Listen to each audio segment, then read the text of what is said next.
The Wire is infamous for its accurate depiction on the various institutions of Baltimore, Maryland. Among these is that of the city government and the socio-political side of things. More specifically, how the politicians end up prioritising their own interests rather than the city itself. There is no other character who exemplifies this better than Tommy Carcetti, perhaps the most complex politician on the show. Introduced in Season 3 as Councilman of the 1st District and Chairman of the Safety Subcommittee, his character is an effective example of how dangerous ambition can be. In this video, I will split the analysis into 4 components: his character in the 3rd season, his character in the 4th season, his character in the 5th season, and a conclusion. When we're first introduced to him, he's an ambitious schemer who manipulates those around him to attain his goals. This is first evident when he coerces Burrell into feeding him information regarding Mayor Clarence Royce, who cares more about power and appearances rather than actually fixing the city. It's politicians such as him and police commissioners such as Burrell who are a part of the system that Duke starts, so majors become colonels and mayors become governors. Another component of Carcetti's personality is his pride, which we see in not only his scheming nature but his infidelity, an example being when he cheats on his wife at the fundraiser. However, despite his vanity and scheming nature, we also see a man whose desire to become mayor stems from a sincere desire to change the city. This is evident in the scene when Carcetti and his friends are drinking at a bar, where unlike his friends, Carcetti doesn't harbour racial prejudice and claims there are people in West Baltimore who want change, just like them, referencing the meeting he attended where members of the community argued about the police's ineffectiveness on the war on drugs. This all ties into Season 3's theme of reformation, which we see exemplified primarily through characters such as Stringer Bell and Bunny Colvin.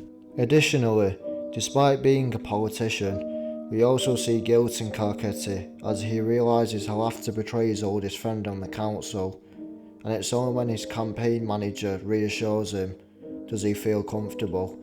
This is another recurring theme within The Wire, where we see characters shaped by their circumstances, as we see with characters such as D'Angelo Barksdale. In Season 4, his idealism is shown much more prominently as we see his campaign for mayor. This is evident in how, unlike Royce, he's constantly at meetings, making public appearances, and addressing the crime in the city, as we see when he mentions to Royce the lack of protection for witnesses after the Braddock case. Yet we also see a sense of disillusionment and fatigue in Carcetti's character, due to the constant work he does and his low poll numbers. This is shown through the scenes such as him in the car, him having to make fundraising calls, and him being found drunk on a park bench at night. This highlights that even though his distress may stem from the possibility of his well intentions being hindered through loss, another interpretation poses itself in that it's a damage to his pride and ego, which was established in his introductory season. But despite this, Carcetti manages to win the election after his hard work pays off, and when he manages to persuade Delegate Watkins to become a pivotal member in his administration. Once he becomes elected, we see him not only trying to change the city in a positive manner, but himself. This can be shown in the scene where after celebrating his win, he refuses to sleep with his campaign manager. However, this presents another moral ambiguity in his character. Does he refuse infidelity out of a genuine desire to change for the better, or does he do it to merely make himself feel better and to not get caught in any scandals now that he's mayor? When his tenure starts, Carcetti begins by making positive changes, as shown through the montage of him cleaning up the city in various ways, such as having an abandoned car towed, with the car being Ziggy's Camaro which was burned by cheese in Season 2, as well as having a leaking fire hydrant fixed and removing any rusted metal off the streets. This reinforces Carcetti's genuine desire for change.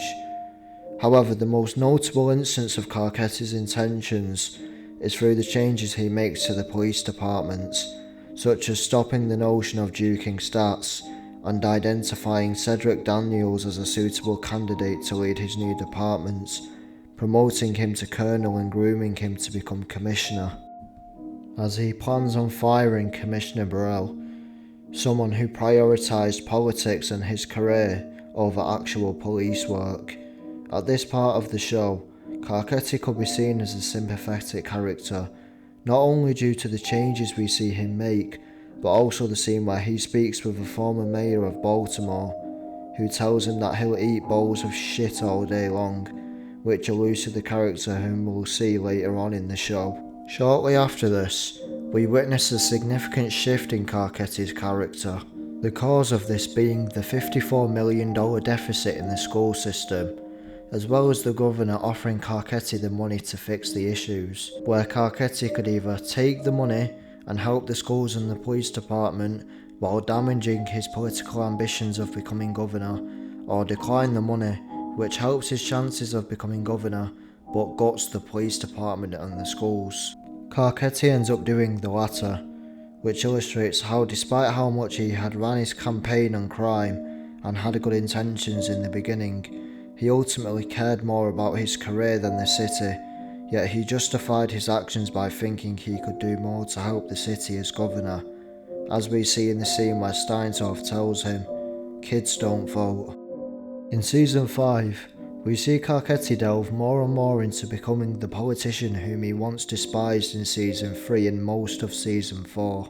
This is showcased through a variety of examples, such as how in early Season 4, when Carcetti and Norman are in the car, on the radio you can hear how Carcetti opposed property developers, such as the corrupt Andy Krauchek, who wanted to develop condos on the grain pay, something which Frank Sobotka adamantly fought against for the sake of his union, showing how Carcetti was one of the politicians who took Sobotka's side. However, in Season 5, Carcetti unveils the waterfront project with Andy Krauchek, brilliantly and subtly illustrating how his ambitions and desire for power have made him abandon his morals. Another example which proves this is how he covers up the serial killer scandal and asks Daniels to duke the stats. The former illustrates not only that his only concern is how his public image and political ambitions would be affected if the truth got out, but it also shows a sense of irony, as it was Carcetti's decision to refuse the money from the governor and end the Stanfield investigation, which led Jimmy McNulty to commit multiple felonies, whereas the latter conveys just how far astray Carcetti has gone from his principles, as he does this solely for his career as opposed to the city, in addition to directly contrasting the scene where he promises the department that the stat games will stop. In conclusion, the character of Tommy Carcetti encapsulates how ambitious politicians, with even the most earnest intentions, end up losing their morals and principles in retaining or gaining more power. As we see, when Carcetti was councilman, he believed he could do more as mayor. When he was mayor, he believed he could do more as governor, and it would be right to assume if he was shown as governor, he believed he could do more as president. By showing us his decline in morality, it implies that Clarence Royce probably started out with similar intentions as Carcetti, as by the end of the show, the difference between the two men isn't substantial, and it presents the statement, the man doesn't change the system changes the man. Thank you for watching today's video. I hope you enjoyed. Feel free to share your thoughts on Carcetti and The Wire. If there's a film or show you'd like to see me make a video on in the future, feel free to share, I'd greatly appreciate it.